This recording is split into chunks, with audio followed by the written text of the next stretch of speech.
adik-adik, selamat pagi, selamat hari Minggu, salam sehat untuk kita semua. Nah adik-adik, kita jumpa kembali dengan renungan Minggu Persekutuan Teruna pada pagi hari ini.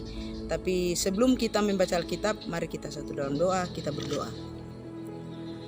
Bapa di sorga, kembali kami datang kepadamu di pagi hari ini, bersyukur Tuhan karena Engkau masih memberikan kesehatan sehingga kami boleh bangun di pagi hari dan kami boleh melakukan ibadah persekutuan teruna melalui rekaman video pada pagi hari ini.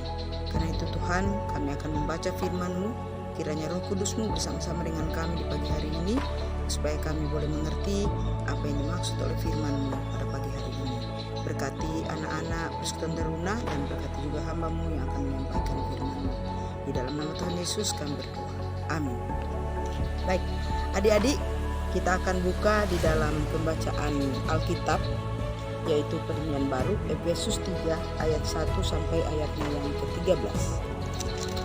Efesus 3 ayat 1 sampai ayatnya yang ke-13 yang mengatakan, rahasia panggilan orang-orang bukan Yahudi. Itulah sebabnya aku ini, Paulus, orang yang dipenjarakan karena Kristus Yesus, untuk kamu orang-orang yang tidak mengenal Allah. Memang kamu telah mendengar tentang tugas penyelenggaraan kasih karunia Allah yang dipercayakan kepadaku karena kamu, yaitu bagaimana rahasianya dinyatakan kepadaku dengan wahyu, seperti yang telah kutulis di atas dengan singkat.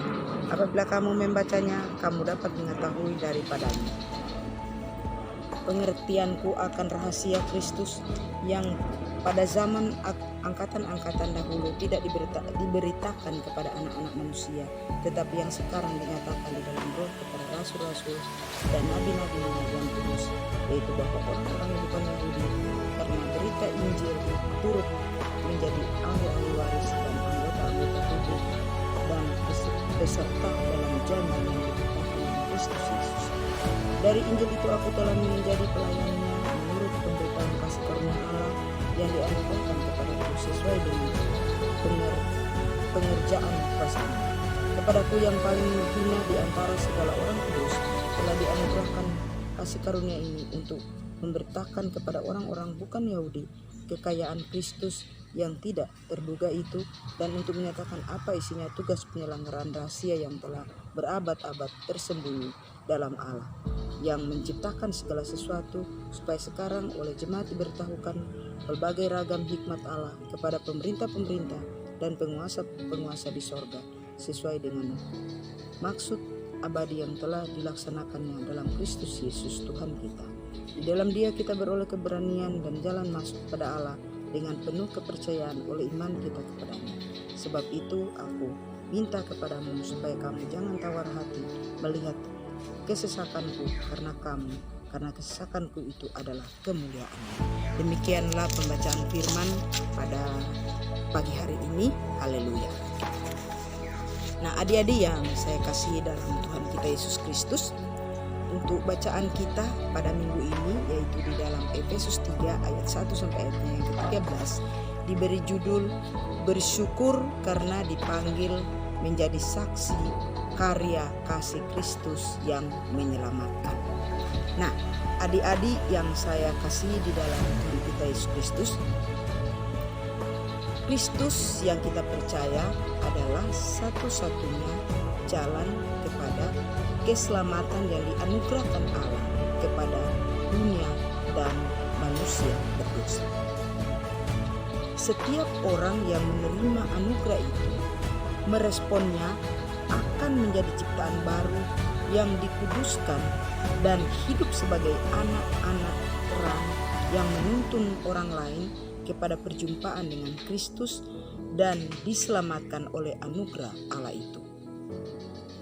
Dan setiap orang, baik secara pribadi tetapi juga sebagai persekutuan yang disebut tubuh Kristus atau gereja, sama-sama terpanggil untuk menjadi bagian yang bukan saja menerima anugerah keselamatan itu, tetapi sekaligus mengambil bagian dalam respon syukur sebagai alat yang melanjutkan karya keselamatan itu. Nah, adik-adik yang saya kasih di dalam Tuhan kita Yesus Kristus, melalui perikop ini kita diingatkan, yaitu ada 3 yang harus kita ingat sebagai anak-anak persekutuan teruna dan juga sebagai kakak-kakak layan. Yaitu yang pertama, Kristus adalah satu-satunya Tuhan, Juru Selamat, Kepala Gereja yang menyelamatkan kita. Tidak seorang pun dapat selamat tanpa melalui Kristus yang merupakan wujud nyata anugerah Allah bagi kita. Dan yang kedua adalah, dan kita yang menerima Kristus harus hidup baru, hidup kudus, dan menjadi anak-anak terang. Setiap kita dipanggil untuk diselamatkan dan bersaksi tentang keselamatan itu. Nah, jadi adik-adik, bukan cuma orang dewasa yang dipanggil untuk menerima atau untuk bersaksi tentang keselamatan itu, tetapi sebagai anak-anak remaja juga kita dipanggil oleh Tuhan untuk menjadi saksi dan bersaksi tentang keselamatan itu. Dan yang terakhir adalah setiap orang menjadi bagian penting dalam anugerah Allah yang menyelamatkan. Sekali lagi, setiap orang menjadi bagian penting dalam anugerah Allah yang menyelamatkan. Sehingga setiap orang juga memiliki tanggung jawab yang penting untuk meneruskan karya penebusan itu kepada orang lain melalui seluruh aspek kehidupan kita, melalui kata dan perbuatan kita. Nah, jadi adik-adik, sebagai anak-anak remaja juga kita punya tanggung jawab.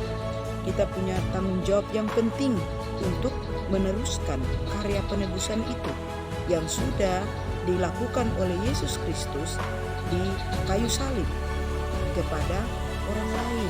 Jadi bukan untuk kepada diri kita sendiri, tetapi juga kepada orang lain, kepada teman-teman kita. Tidak pandang siapapun dia, dari suku mana, agama mana, yang dimaksud oleh firman Tuhan ini atau renungan ini atau pelajaran pada saat ini adalah kepada orang lain melalui seluruh aspek kehidupan. Jadi seluruh aspek kehidupan kita melalui apa? Yaitu melalui kata dan perbuatan kita.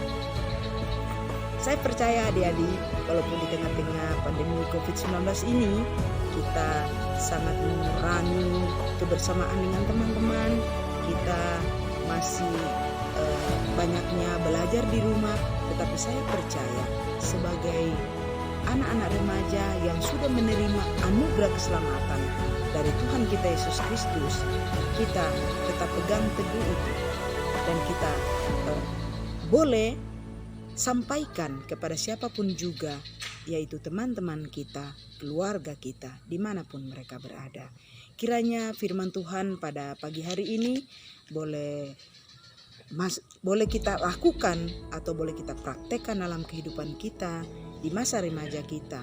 Dan sebagai pelayan Tuhan juga, sebagai kakak layan juga, ini boleh menjadi pelajaran buat kita supaya kita boleh melayani dengan sungguh-sungguh, melayani akan Tuhan kita Yesus Kristus. Tuhan Yesus memberkati.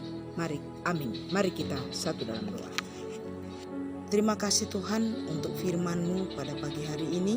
Kiranya apa yang sudah kami dengar melalui renungan pada pagi hari ini itu boleh kami lakukan, kami praktekkan di masa remaja kami.